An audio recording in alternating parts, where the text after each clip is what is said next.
On behalf of my people, I welcome you here today. So I'm Gretel Colleen and I'm emceeing today. I want to welcome all of you. What a great turnout. This is amazing, isn't it? Where are we? Shepparton. I've flown in from Sydney. I've never been to Shepparton before. Has anyone here got a teenage daughter? Or ever come across one? Yep. I love you more than the world can imagine, and you can do anything. This is her to me. You is spelt E-W-E. It is my great pleasure to introduce the CEO of FamilyCare, David Tennant. Shepparton is a fitting venue for this discussion, having been handpicked by the Commonwealth as one of 10 so-called disadvantaged communities across the country to trial a series of welfare reform measures. And we are one of only 5 of those 10 communities trialling the additional rollout of the controversial income management measure. So what we're doing here today has a critical impact on what will happen across the rest of the country in the next 10 to 15 years. So it's my great pleasure to introduce Peter Estell.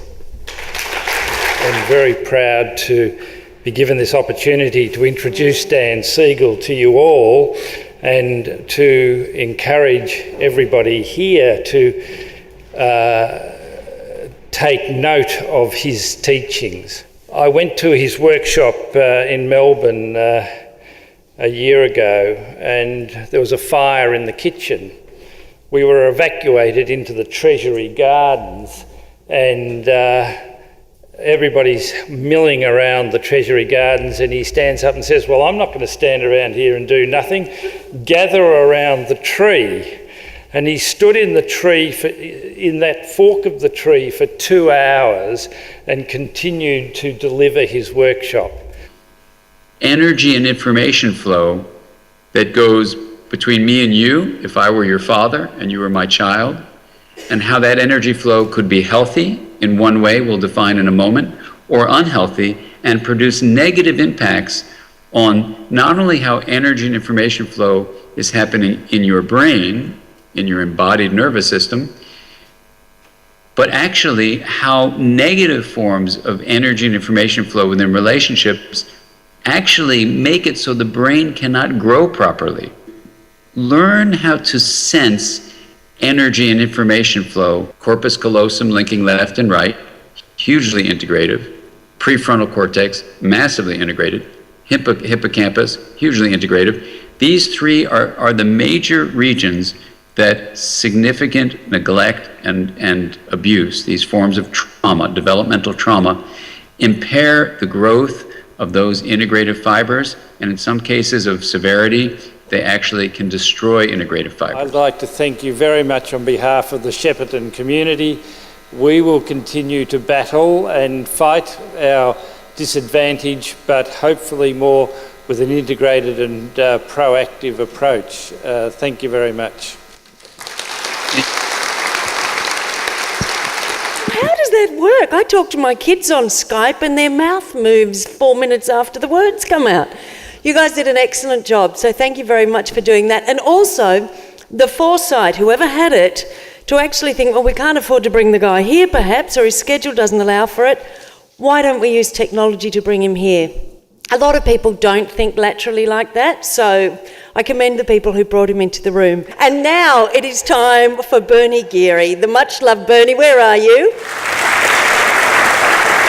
You know, the kids were in Resi Care were leaving the homes for knife time and stealing cars and doing the odd burg and creating havoc in the local mal. And it became a bit of an issue that was constantly brought up by the local Geelong paper, The Advertiser. And eventually the reporter there rang me and said, well, what do you think about this? And I immediately flew to the aid of the workers and said, look, we mustn't criticise the workers. This is a really difficult role. And that was my comment to the local paper. And then a couple of weeks later, I was down at Geelong visiting a resi, and a young bloke in one of the having a pizza actually for tea, and he said to me, Bernie, are you the commissioner for the workers or the kids? The workers or the kids? And I have to say that he took the wind right out of my sails. We all have a place wherever we are professionally operating, to flexibly serve the vulnerable child and family with a practical attitude to a real community of practice. Would you please welcome Ken Marsley? I'd been working out at Camden, which is in the south of Sydney, about 3 years before Michael's murder, where a young girl was abducted, raped, and thrown in a dam alive to drown. And I said to myself at the time, I've got to do something about this world that we live in. And I was going to do something about Ebony's death, but I didn't. And it took the murder of my own son to get me off my bum to do something about this world that we live in. But I had some real issues to deal with. Part of our father's job description is anyone touches your kid, you kill them. And that became my focus. All I wanted to do was get even. So would you like to confront your son's killers personally? Yes, I would. Now, before you walked into that conference, you all had to be searched. Was there a moment when you thought, I wish I had a gun, I wish I could kill them? Ray, there are times now, I still do. I was forced to take counselling. Now, the blokes here today will know this. Blokes don't go to counselling. That's what women do. And I was branded a victim when Michael was murdered. I was branded as a victim, and I hate the word victim with a passion. Right? The definition, in my opinion, the definition of a victim is one who has no choices. Don't know how to talk to you, just know how to say goodbye.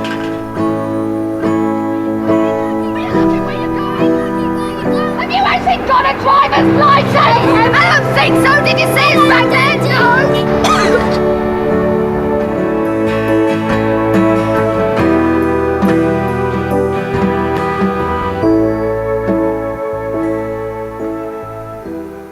And it's no different for the kids of today.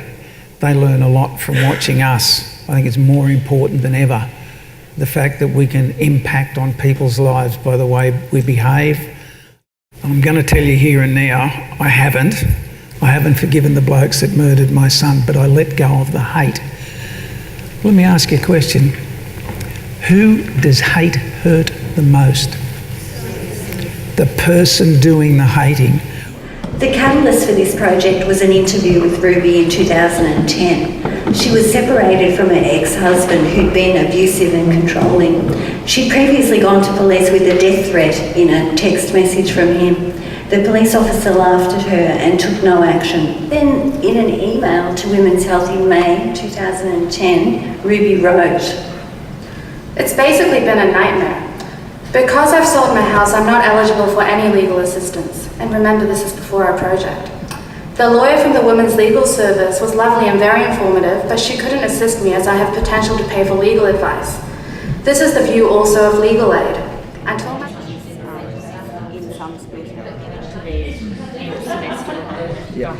Going swimming after bowling, for example. You can't just say to somebody, we're going to be doing this, without giving them the full picture.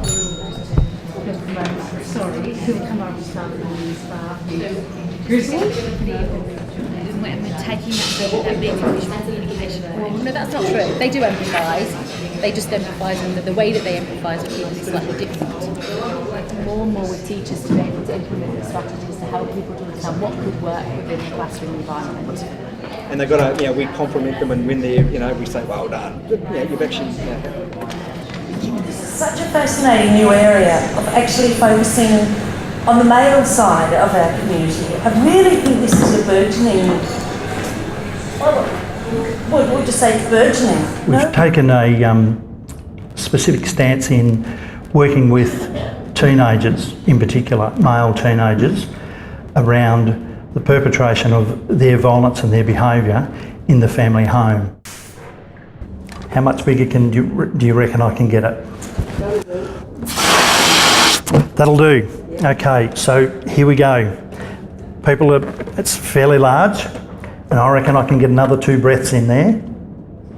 And you see how people's level of anxiety increased whilst I'm blowing that balloon. And if I took 2 more breaths in there, I reckon I might see this starting to happen. Yeah? So what happens is when you're trying to engage with men, especially with huge anxiety issues, be very careful when you're doing this exercise, because it heightens people up around getting that balloon to almost burst. But if I was to do this,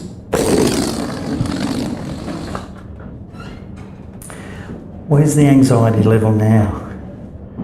Has it deflated with that balloon? And there's no more risk. So it's important when we're working with men not to blow their balloon up, but to certainly help them deflate it. And thank you for attending all day and giving us this. Dr. Richard.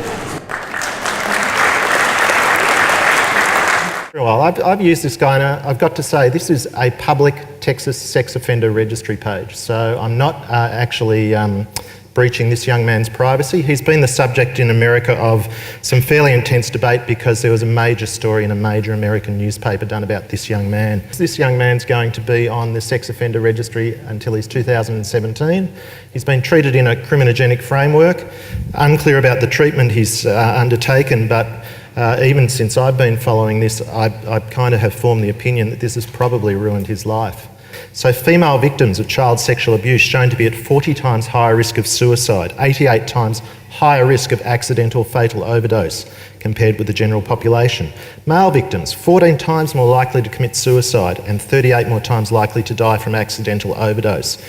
As an adult and as a treatment provider, I'm always going to be really concerned if a young person is sexually harming someone, a sibling in their home, yeah? And from my point of view, it's a fairly logical sort of step to take to think, well, if that young man, because it's generally young men of course, and that young man who's 14 has sexually assaulted his 6-year-old sister, she must really want him out and she must really not want anything to do with him. And it's a surprising thing, or perhaps it's not surprising to a lot of you, is that actually that's not often the case. Often as a treatment provider, I would hear from victims, young children, and also their parents, the fact that if a young man was removed from the home, that 6 or 7-year-old would blame themselves for splitting up the family. Remember, the largest group of people that sexually harm in their families are male adolescents. When I usually ask for an opinion on that, most people say stepfathers or fathers, but they're the next largest group. It's the adolescent male siblings. Because when we have young people who repeat the same behaviours that we're trying to manage, we sometimes treat them as violations rather than therapeutic windows and the moment that we can actually create some change.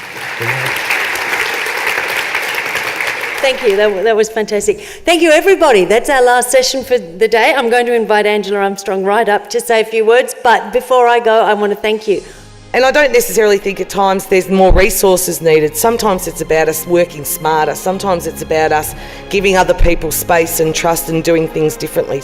The question is, we know why you're here. You work in the area, you have an interest in the area, and you want to make a difference. But have you ever sat down and actually said, if I had a magic wand and I woke up tomorrow morning and I could say, I want the world to look like this. Do you know exactly what you're working for?